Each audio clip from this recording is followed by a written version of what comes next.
Halo Music Lover, apa kabar? Ketemu lagi sama gua Glenn dari Sinfonia Musik. Kali ini kita akan membahas satu produk baru dari Sonic Gear, yaitu Ear Pump TWS 7. Sebenarnya mereka ada ngeluarin beberapa varian di bawahnya, cuman yang gua rasa menarik itu yang TWS 7. Jadi akhirnya kita akan review ini. Hal yang menarik dari TWS 7 ini adalah TWS dengan dual driver. Nah, kira-kira gimana bunyinya? Kita akan bahas. Oke, kita akan review Armageddon Ear Pump TWS 7. Agak panjang ya namanya ya. Oke, nah harganya ini termasuk murah banget Music Lover. Ini TWS yang harganya cuman 300.000 ya, 299.000, jadi murah banget ya. Nah, speknya dulu gue bahas ya. Udah pakai Bluetooth 5, lumayan. Bisa bertahan sampai katanya 8 jam untuk unitnya. Kemudian di case-nya bisa sampai 24 jam. Drivernya, nah ini yang menarik. Drivernya ini pakai dual dynamic driver. Walaupun nggak terlalu gede ya, masing-masing 6 mm. Tapi pakai dua Music Lover. Sensitivity-nya di 96 dB.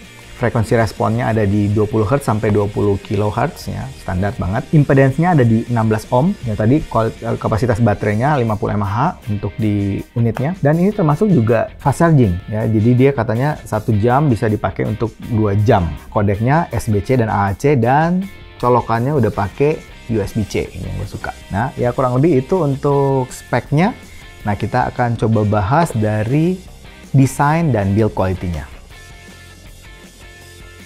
Nah, Music Lover, untuk desain dan build quality-nya nih, Music Lover bisa lihat ya.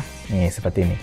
Desainnya sih sebenarnya keren ya. Jadi bentuknya gue suka yang berbulat-bulat kayak gini. Terus simple gitu, nggak ada banyak macam-macam. Cuma ada tulisan ear pump-nya aja di atas. Gitu. Dan ada indikator baterainya. Tapi yang jadi concern gue ini agak panjang loh. Jadi agak panjang. Jadi kalau kita kantongin mungkin agak sedikit repot gitu. Beda dibandingkan dengan kayak apa? Eagle gitu misalnya yang murah, atau misalnya Jabra yang langsing gitu, bahkan Lipertech TV gitu. Lipertech TV juga memang agak panjang, tapi ini kayaknya lebih panjang dan tinggi gitu. Nah, dari unitnya nih, Music Lover bisa lihat nih unitnya. Tadang. Unitnya desainnya futuristik banget ya. Gue lihat sih kayak agak robotik gitu ya bentuknya ya. Nah, cuman yang juga concern gue sama seperti dengan desain case-nya, yaitu ini panjang banget. Jadi ini kalau Music Lover, ini gue buka ya, gue kasih lihat. Ini kayak ada 3 bagian Music Lover. Jadi bagian shell-nya, kemudian ada bagian driver-nya, dan ada bagian nozzle-nya. Jadi agak sedikit panjang. Kalau Music Lover lihat bagian keduanya, di bagian yang driver-nya ini kelihatan banget ada dual driver-nya. Ini kalau nggak salah, gue pernah nge-review juga yang IM yang kayak gini tuh, Plexton gitu kalau nggak salah ya, yang dual driver kayak gini, mirip-mirip seperti ini. Desainnya sebenarnya ya futuristik gitu, yang gue bilang robotik banget gitu, dengan logo sederhana di sini.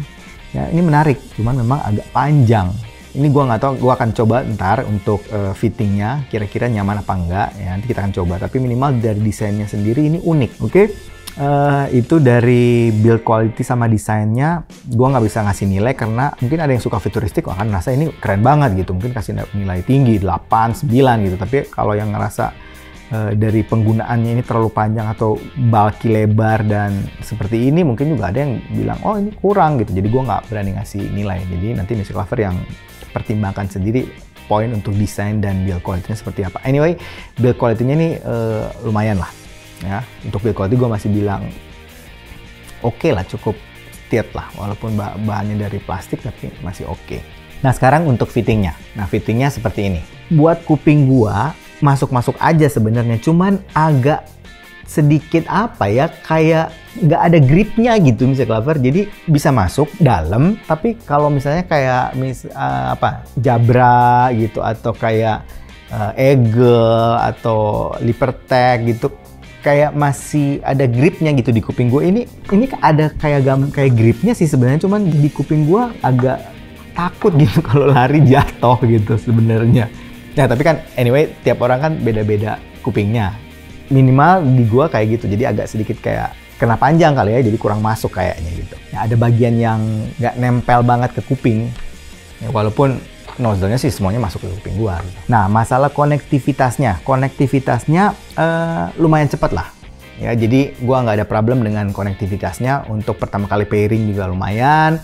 Untuk kodeknya juga kita main game, nonton film yang cukup berat juga, filmnya masih oke. Cuman gue belum sempat nyobain main game yang berat kayak main Genshin Impact, gue belum nyobain, PUBG belum nyobain ya. Jadi nggak tahu untuk yang game agak berat itu seperti apa. Tapi minimal game-game yang ringan, yang sedang gitu, oke, nggak ada masalah, tidak ada masalah latency gitu, masih kekejar lah. Nah, sekarang untuk sound quality-nya tentu saja. Nah, untuk TWS7 ini, arah suaranya itu apa ya? Warm. Ya. Tapi bukan ini dia, nggak V-shape sih soalnya. Ini gue bilang dari awal, yang stand out di IM ini itu di mid-nya. Jadi mid-nya itu kerasa agak maju, kemudian kalau vokalnya itu kedengaran intimate, agak tebal, dan apa ya, deket gitu untuk vokalnya. Cuman bassnya memang gede banget.